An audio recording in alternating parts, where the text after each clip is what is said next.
живеат буквално во картонска кутија. Едно сопче изградено од картон и најлон, со дупки од сите страни, каде што кога врне дожд, внатре е исто како да си надвор. Нема никаква разлика. Спијат во локви вода.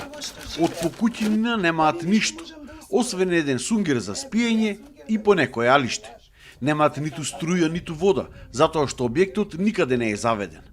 Ваков е животот на семејството Османовски од Прилеп, кои кога многу врне, овие есенски денови спијат по пријатели. Девојчето име со посебни потреби, а Джелин Османовски е инвалид по добивањето на мозочен удар пред извесен период. Ова не можам јас веќе, и јас и сум болна, имам слабо срце, 2 инфаркти имам, не можам веќе и јас. Не можам да влечам ни вода, нема ни струја, ништо. Каде спиете? Спијаме по луѓето, привремено, ама до кога по луѓето ќе ги носам 20 инвалидни луѓе, од утре кој ќе падне снег, јас не можам 20 да ги влечам по луѓето, да спијам.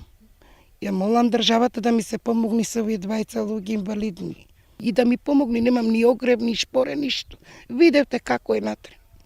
Немам ни алишта веќе да се облечем. Од Центарот за социјална работа од Прилеп ги добиваат сите потребни парични средства и помош кои што им следуваат. Благодарни се за тоа, но бараат и социјален стан од државата или барем една соба, па макар и си плаќале кирија за неа. Во затвор живееме овдека. Врни натре, темница, ништо не се гледа.